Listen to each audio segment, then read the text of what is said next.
നമസ്കാരം. മല്ലു ഫുട്ബോളിന്റെ മറ്റൊരു വീഡിയോയിലേക്ക് എല്ലാവർക്കും സ്വാഗതം. അപ്പോൾ ലാസ്റ്റ് മിനിറ്റ് ട്രാൻസ്ഫർ അപ്ഡേറ്റ്സിനെ കുറിച്ചാണ് നമ്മൾ ഈ വീഡിയോയിലൂടെ ഡിസ്കസ് ചെയ്യാൻ പോകുന്നത്. കോണ്ടന്റ് ഇഷ്ടപ്പെടുകയാണെങ്കിൽ സബ്സ്ക്രൈബ് ചെയ്യാൻ മറക്കരുത്. അപ്പോൾ എല്ലാ ടീമുകളും അവസാനത്തെ ട്രാൻസ്ഫറിന് വേണ്ടി ശക്തമായിട്ട് രംഗത്തിറങ്ങിക്കഴിഞ്ഞു.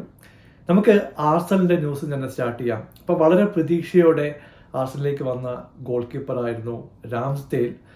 അപ്പോൾ ആർട്ടറ്റയുടെ ഫസ്റ്റ് ചോയ്സ് വളരെ വ്യക്തമാണ്. ഡേവിഡ് റായ ഉള്ള സമയത്ത് രാംസ്ഡെയിലിന് കൂടുതൽ ഓപ്പർച്യൂണിറ്റി കിട്ടില്ല എന്നുള്ള കാര്യം വ്യക്തമായിട്ടുണ്ട് നമുക്കറിയാം.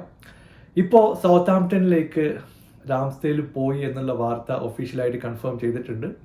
അപ്പോൾ പുള്ളിയെ സംബന്ധിച്ചിടത്തോളം ഒരു നല്ല ഡീലാണ്. പ്രീമിയർ ലീഗ് കളിക്കുകയും ചെയ്യാം.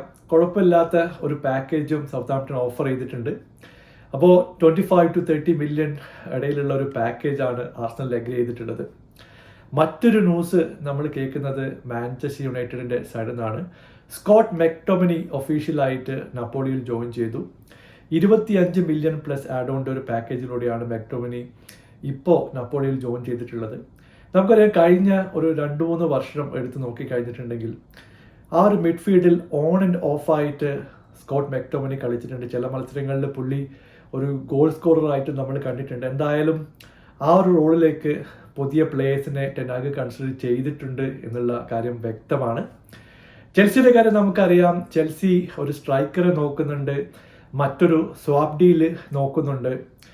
ഐവിൻ ടോണിയെ കൊണ്ടുവരാനുള്ള ഒരു ശ്രമം ചെൽസിയുടെ സൈഡിൽ നടക്കുന്നുണ്ട്. അവർക്ക് എന്തായാലും ജാക്സനെ വെച്ചിട്ട് ഈ ഒരു സീസൺ മുമ്പോട്ട് കൊണ്ടുപോകാൻ കഴിയുമെന്ന് നമുക്കറിയില്ല. മറ്റൊരു ന്യൂസ് നമ്മൾ കേൾക്കുന്നത് ജേഡൻ സാൻചോ സ്റ്റേർലിംഗുമായിട്ട് സ്വാപ്പ് ചെയ്യാനുള്ള ഒരു ഓപ്പർച്യൂണിറ്റിയാണ്. ഇനി 2-3 ദിവസം മാത്രമേ ബാക്കിയുള്ളൂ.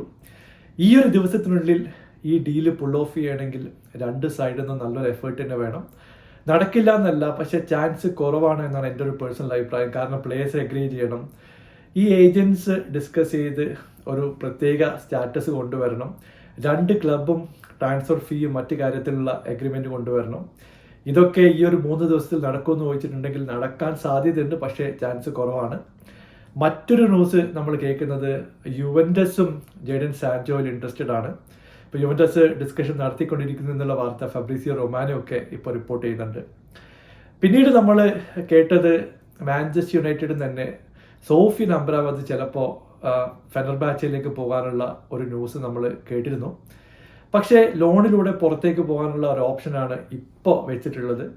ഇപ്പോൾ ഫിയോറന്റീനുമായിട്ട് ഒരു ഡിസ്കഷനൊക്കെ നടന്നുകൊണ്ടിരിക്കുന്നു. ഒരു കൺഫർമേഷൻ വന്നിട്ടില്ല എന്നും നമ്മൾ കേൾക്കുന്നുണ്ട്.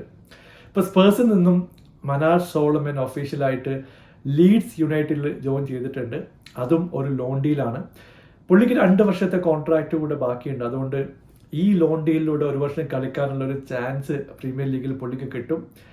ലിവർപൂളിന്റെ സൈഡിൽ നമ്മളൊരു ന്യൂസ് കേട്ടത് അവർ 12 മില്യൺ കൊടുത്ത് കിയേസെ ഒഫീഷ്യലായിട്ട് സൈൻ ചെയ്തിട്ടുണ്ട്.